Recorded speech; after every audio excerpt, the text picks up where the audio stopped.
Good evening to all of you my dear student. कैसे आप सब। और जैसे कि मैंने आपसे प्रॉमिस किया था कि नेक्स्ट लेक्चर में जो इसके पहले वाला लेक्चर था उसमें हम लोग ने बात करी थी डाइहाइब्रिड क्रॉस और उसके कंक्लूजन की। और मैंने उसी लेक्चर में आपसे प्रॉमिस किया था कि जो हमारा नेक्स्ट लेक्चर होगा उसमें हम लोग बात करेंगे टेस्ट क्रॉस की। यस, तो माय डियर स्टूडेंट जैसे कि आप जानते हैं इस समय हमारी यूनिट नंबर 7 चल रही है और यूनिट नंबर 7 कौन सी हमारी जेनेटिक्स, और इसी का जो फर्स्ट चैप्टर है principle of inheritance and variations, इसका आज हम लोग लेक्चर नंबर 6 लगाने वाले हैं। इस लेक्चर में आज हम लोग बात करने वाले हैं बैक क्रॉस की, टेस्ट क्रॉस की और रेसिप्रोकल क्रॉस की। माय डियर स्टूडेंट, इस सेशन को स्टार्ट करने के पहले मैं आपको बता दूं इस लेक्चर से जो क्वेश्चंस आते हैं वो एक्चुअली इनके रेशियोज पूछते हैं, तो रेशियो पर ध्यान देना है और ये ध्यान देना है कि वास्तव में इसका कंक्लूजन क्या है, बैक क्रॉस हम क्यों करते हैं, टेस्ट क्रॉस हम क्यों करते हैं, तो यहां पर आपको प्रॉपर तरीके से फोकस करना है। तो आइए बच्चों स्टार्ट करते हैं अपने इस ब्यूटीफुल सेशन को। जैसे कि मैंने बोला आज हम लोगों की स्टडी क्या करनी है, बैक क्रॉस। तो अगर हम बैक क्रॉस के प्रॉपर डिफिनेशंस की बात करें तो बैक का मतलब क्या होता है, बैक का मतलब होता है वापसी। कैसी वापसी? A back cross is a cross in which F1 individual are crossed with any of their parents। F1 individual का मतलब क्या है, चाहे बात मोनोहाइब्रिड क्रॉस की हो या डाइहाइब्रिड क्रॉस की हो। जैसे कि आपको पता है मोनोहाइब्रिड क्रॉस में जब हम एक कैरेक्टर्स को आधार बनाते हैं और दो पेरेंट्स के बीच में जब हम क्रॉस करते हैं, यस, तो आपको पता है कि F1 जो जनरेशन में जितने भी प्लांट्स आते हैं सभी के सभी प्लांट्स कैसे होते हैं, सभी के सभी प्लांट्स हमारे टाल होते हैं। क्लियर है पॉइंट? अर्थात अगर हम यहां पर क्या बात कर रहे हैं, हम यहां पर बात कर रहे हैं मोनोहाइब्रिड क्रॉस की। तो आप यहां पर देखें तो बैक क्रॉस का मतलब क्या है कि ये हमारी क्या है, ये हमारी F1 प्रोजेनी है। तो F1 प्रोजेनी का चाहे तो हम इसके रिसेसिव पेरेंट के साथ क्रॉस कराएं, एनी ऑफ वन, किसी भी पेरेंट के साथ अगर हम क्रॉस कराते हैं तो इस तरीके के क्रॉस को हम बोलते हैं back cross. Yes, any of their parents, किसी भी पेरेंट्स, चाहे जिसको हमने मेल कंसीडर किया है या जिसको हमने फीमेल कंसीडर किया है, हम किसी के साथ भी अगर क्रॉस कराते हैं वापसी F1 इंडिविजुअल का उसके किसी भी पेरेंट के साथ, तो ऐसे क्रॉस को हम बोलते हैं बैक क्रॉस। ओके बेटा, डिफिनेशन क्लियर हो गई आपको। सेकंड पॉइंट, अब देखिए यहां पर एक पॉइंट आता है आउट क्रॉस। इसका मतलब क्या है, जब हम F1 इंडिविजुअल को, आप देख रहे हैं यहां पर ये F1 इंडिविजुअल है, जब हम इसका क्रॉस कराते हैं डोमिनेंट पेरेंट के साथ, यहां पर अगर हम इसके साथ क्रॉस कराते हैं तो ये भी बैक क्रॉस का हिस्सा है, लेकिन अगर हम F1 इंडिविजुअल का क्रॉस डोमिनेंट पेरेंट के साथ कराते हैं तो इस क्रॉस को हम बोलते हैं आउट क्रॉस। क्या बोलते हैं इसको? Out cross. समझने का मतलब क्या है, आउट क्रॉस है मतलब ये बाहर है, इससे कुछ भी आपको मिलने वाला नहीं है। क्या नहीं मिलने वाला? When F1 individual is crossed with dominant parent, then it is termed as outcross. The generation obtained from this cross all possess dominant character। याद रखिएगा, आउट क्रॉस में जब भी हम F1 इंडिविजुअल का क्रॉस इसके डोमिनेंट पेरेंट से कराएंगे तो जितने की जितने प्रोजेनी इसमें आएंगे सभी के सभी कैसे होंगे, डोमिनेंट होंगे। कैसे होंगे? डोमिनेंट होंगे। इसलिए इसको हम इसमें हमें कुछ भी हम फाइंड आउट नहीं कर पाएंगे। So the any analysis cannot be possible in F1 generation. तो F1 जनरेशन में हम देख ही नहीं पाएंगे कि भाई पर्टिकुलर जो हमें चाहिए पता करना कि जो डोमिनेंट ये पेरेंट है, सॉरी ये जो एक पेरेंट है और जो F1 इंडिविजुअल में जो ये दिख रहा है, एक्चुअली जिस पेरेंट के फलस्वरूप ये प्रोजेनी आई है F1 इंडिविजुअल में, और जब हम बैक क्रॉस कर रहे हैं तो हम ये पता लगाते हैं कि पर्टिकुलर जो हमने कंसीडर किया है डोमिनेंट को, तो वो हेटेरोजाइगस डोमिनेंट है या होमोजाइगस डोमिनेंट है। इसी पॉइंट्स को हम लोग टेस्ट क्रॉस पे देखते हैं। लेकिन अभी हम डिफिनेशन किसकी देख रहे हैं, बैक क्रॉस की, जिसमें मैंने आपको 2 पॉइंट बताया। बैक क्रॉस का सिंपल सा मतलब है कि अगर F1 प्रोजेनी का हम किसी भी पेरेंट के साथ क्रॉस करा दें तो वो होगा बैक क्रॉस, और अगर F1 इंडिविजुअल का हम डोमिनेंट पेरेंट के साथ क्रॉस करा दें तो हम इसको बोलेंगे आउटक्रॉस, लेकिन आउटक्रॉस किसी भी मतलब का नहीं होगा, क्योंकि जब हम F1 इंडिविजुअल का डोमिनेंट पेरेंट के साथ क्रॉस कराते हैं तो जितनी भी प्रोजेनी है सभी के सभी डोमिनेंट होती है, इसलिए हमको यहां पर कुछ भी समझने का मौका नहीं मिलेगा। तो आइए दोस्तों हम लोग अब बात करते हैं प्रॉपर टेस्ट क्रॉस की। टेस्ट क्रॉस का मतलब क्या है? टेस्ट क्रॉस की अगर हम डिफिनेशंस की बात करें तो टेस्ट क्रॉस कहता है कि यदि हम F1 प्रोजेनी का क्रॉस करा दें रिसेसिव पेरेंट के साथ, और शर्त क्या है, वो रिसेसिव पेरेंट्स हमेशा आपको पता है कैसा होना चाहिए, होमोजाइगस होना चाहिए। बहुत इंपॉर्टेंट पॉइंट है। जैसे अगर हम यहां पर मोनोहाइब्रिड क्रॉस में देखें तो F1 इंडिविजुअल में आपको पता है कि सभी के सभी प्लांट्स कैसे आते हैं, टाल आते हैं।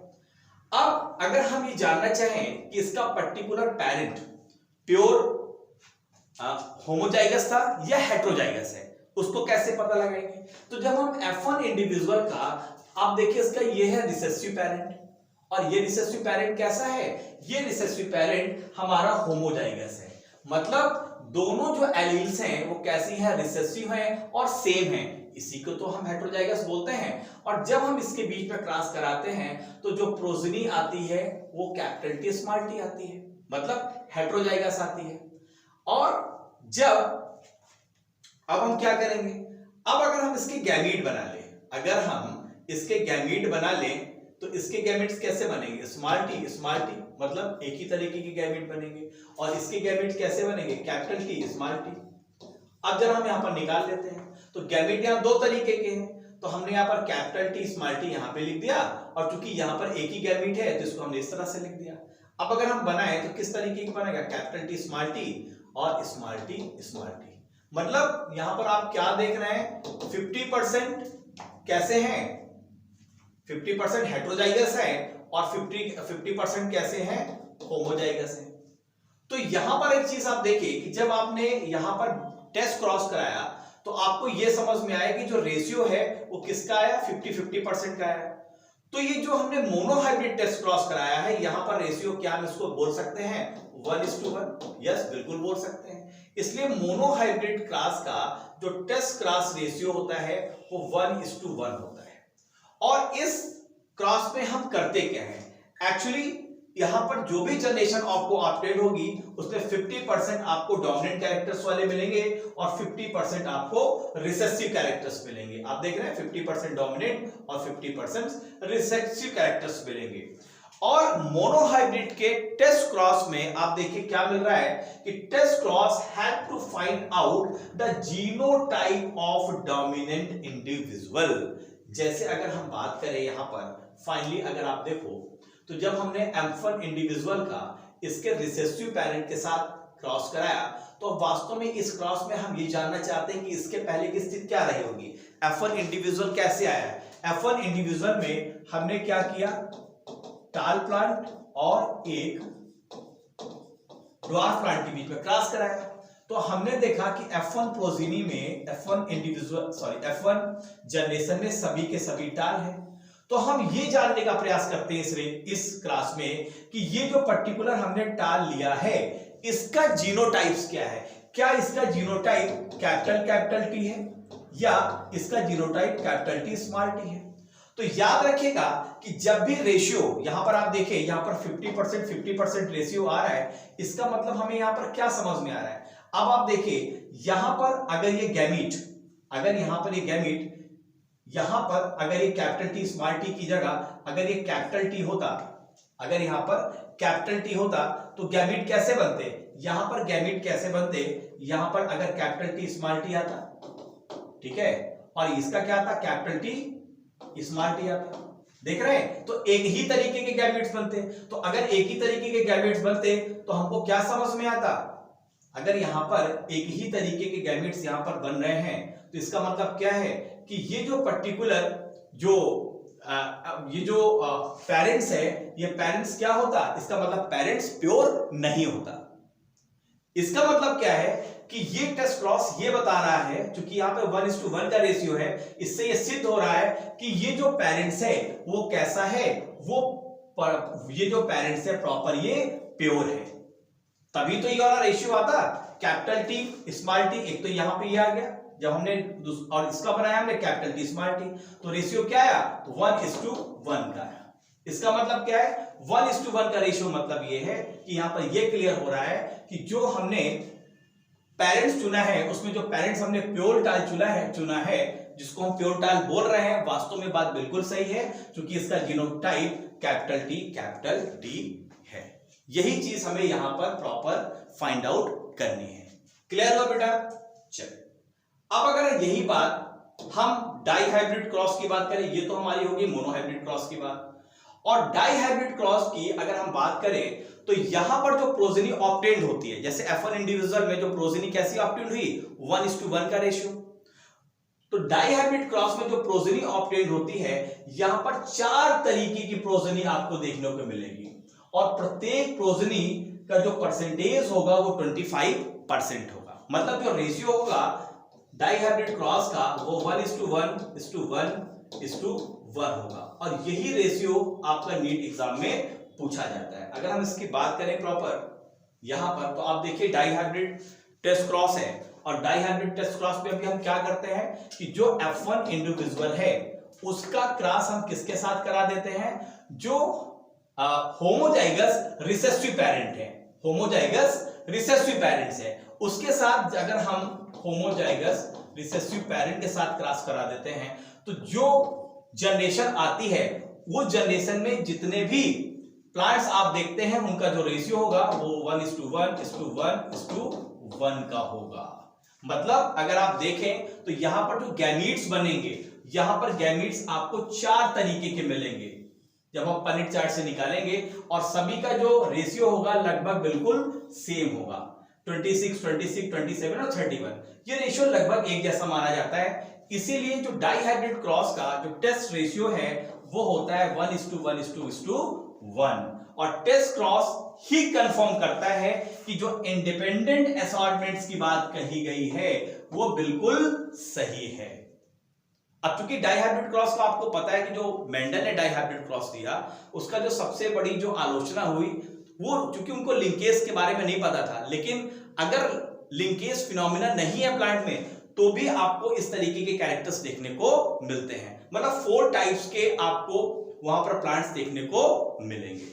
तो फाइनली अगर हम देखें तो हमें यहां पर माइंड में रखने वाला पॉइंट्स क्या है, माइंड में रखने वाला पॉइंट्स ये है कि अगर मोनोहाइब्रिड टेस्ट क्रॉस करेंगे तो वहां पर जो रेशियो आएगा वो 1:1 का आएगा, और अगर हम डाई हाइब्रिड क्रॉस करेंगे तो डाई हाइब्रिड क्रॉस का जो टेस्ट क्रॉस रेशियो होता है वो होता है 1:1:1:1 का। This is very important facts.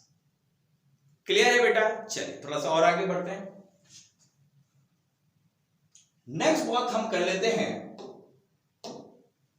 Reciprocal cross. Reciprocal cross का मतलब क्या है? रेसिप्रोकल क्रॉस का मतलब होता है कि जब हम किसी पर्टिकुलर कैरेक्टर्स को आधार बनाते हैं, मान लेते हैं हम कोई मोनोहाइब्रिड क्रॉस है, तो जो कैरेक्टर है वो हम मान लेते हैं वो है आई का कलर। ठीक है, आप यहां पर देख रहे हैं एक आई का कलर यहां पर रेड है और दूसरा आई का कलर यहां पर व्हाइट है।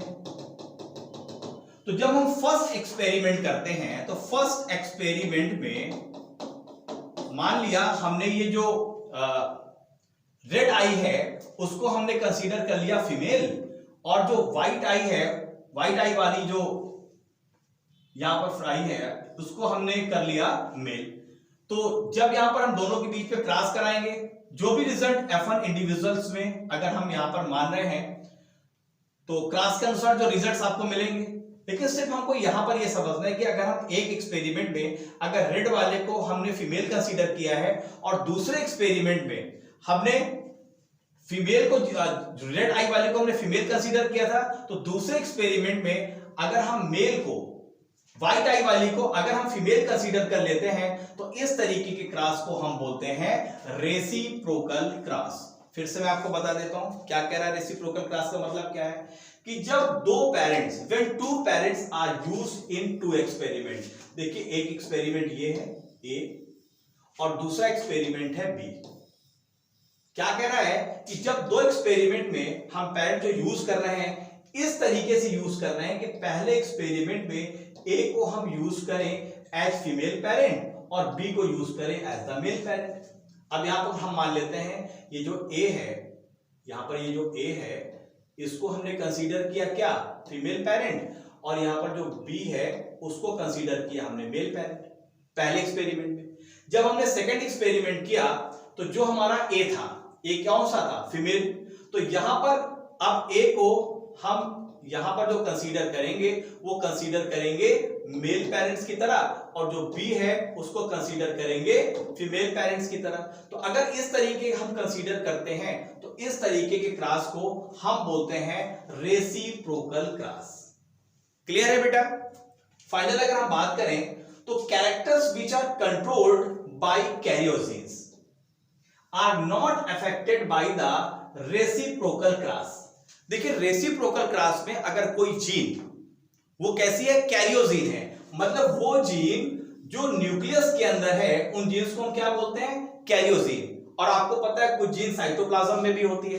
जैसे अगर हम बात करें तो आपको पता है कि क्लोरोप्लास्ट का भी अपना जीन है, माइटोकॉन्ड्रिया की भी अपनी जीन है।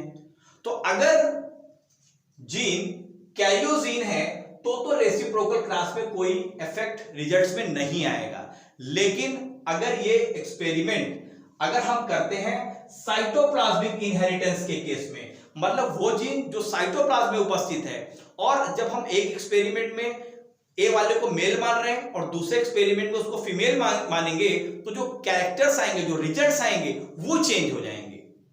वो रिजल्ट्स क्या हो जाएंगे, वो चेंज हो जाएंगे। तो results change bye reciprocal cross. ये बहुत इंपॉर्टेंट फैक्टर है आपके नीट एग्जामिनेशन के पॉइंट ऑफ व्यू से। याद रखिएगा जब भी हम रेसिप्रोकल क्रॉस करेंगे तो अगर कैरियोजीन का मामला है तो उसमें कोई इफेक्ट नहीं आएगा, लेकिन अगर मामला किसका है, साइटोप्लाज्मिक इनहेरिटेंस का, जैसे अगर हम बात करें मेल के केस में, तो आपको पता है एग जो है, तो ये जो सेकेंडरी साइट होती है इसके साइटोप्लाज्म में भी साइटोप्लाज्म है, और जो स्पर्म है उसका कोई अपना साइटोप्लाज्म होता नहीं है। लेकिन अगर आप कंसीडर करो कि अगर इस एग के साइटोप्लाज्म में अगर कोई जीन पड़ी है और इसको हम फीमेल कंसीडर कर रहे हैं, इसको हम मेल कंसीडर कर रहे हैं, चलो यहां पर अगर कैरियोजीन का केस है कोई दिक्कत नहीं है। लेकिन अगर हम इसको पलट देंगे, अगर हम इसको पलट देंगे, जिसको फीमेल कंसीडर कर रहे थे उसको मेल कंसीडर करेंगे, जिसको मेल कंसीडर कर रहे थे फीमेल कंसीडर करेंगे, तो जो रिजल्ट है वो क्या हो जाएंगे, वो रिजल्ट अल्टर हो जाएंगे। तो वैसे ये जो केस आपको देखने को मिलेगा जो साइटोप्लाज्मिक इनहेरिटेंस, इसकी बात हम लोग बहुत डिटेल्स में करने वाले हैं जो नेक्स्ट लेक्चर्स में, और कुछ एग्जांपल्स वहां पर लेंगे। वहां पर मैं बताऊंगा कि साइटोप्लाज्मिक इनहेरिटेंस किस तरीके से अफेक्ट हो जाता है जब हम रेसिप्रोकल क्रॉस को करते हैं। तो I hope my dear student आपको क्लियर होगा कि क्या होता है बैक क्रॉस, क्या होता है test cross. Monohybrid test cross का रेशियो क्या मैंने बताया 1:1। डाइहाइब्रिड क्रॉस का क्या होता है 1:1:1:1 का रेशियो। तो ये रेशियो जरूर याद रखना है। और तीसरा ये पॉइंट याद रखना है कि रेसिप्रोकल क्रॉस में अगर कैरियोजीन का मामला है तो कोई इफेक्ट नहीं होगा, लेकिन अगर साइटोप्लाज्मिक इनहेरिटेंस की हम बात करेंगे, अगर साइटोप्लाज्मिक इनहेरिटेंस की हम बात करेंगे तो वहां पर रिजल्ट्स अल्टर हो जाते हैं। This is the main important point. तो माय डियर स्टूडेंट बहुत सारे बच्चे आज नए होंगे, अगर इन बच्चों को प्रॉपर अगर आप चाहते हो कि किस तरीके से मेरे रिकॉर्डेड लेक्चर्स और आने वाले लाइव सेशंस के आपके नोटिफिकेशन मिल जाए, तीन वो रास्ते हैं, तीन रास्ता। पहला रास्ता ये है कि आपको गूगल प्ले स्टोर में जाके हमारे ऐप को डाउनलोड करना है और इसके थ्रू आप रजिस्ट्रेशन करा लेंगे, रजिस्टर्ड कर लेंगे, तो यहाँ पर जितने भी मेरे रिकॉर्डेड लेक्चर्स हैं वो सारे आपको यहाँ से मिल जाएंगे। सेकंड रास्ता ये है कि आप गूगल प्ले स्टोर से जाके टेलीग्राम ऐप को डाउनलोड करिए, यहाँ पर हमारा चैनल है doctor DN Gupta for NEET, इसके थ्रू आप हमसे कनेक्ट हो सकते हैं। और तीसरा रास्ता जो सबसे इफेक्टिव है, अगर ये लेक्चर्स अभी आप YouTube चैनल्स पे देख रहे हैं तो अभी के अभी माय डियर स्टूडेंट चैनल्स को सब्सक्राइब जरूर कर लीजिए। यस, अभी तक पूरे इंडिया से 18,000 से ज्यादा स्टूडेंट्स नीट के जो नीट के एस्पायरेंट्स हैं हमारी टीम्स को ज्वाइन कर चुके हैं। अब आपका भी बहुत ही मोस्ट वेलकम है। कहीं पर भी कोई प्रॉब्लम्स आती है, यहाँ पर 2 मोबाइल नंबर दिए गए हैं 7237841191 और सेकंड है 9140201565। तो इस तरीके से माय डियर स्टूडेंट सेशन को हम लोग क्लोज करते हैं और मिलते हैं नेक्स्ट सेशन में। अगर ये सेशन आपको अच्छा लगा है तो जरूर लाइक करिए और शेयर करिए। Thank you very much to all of you my dear student. We will meet again in next session with new topic. Bye bye, see you, good night.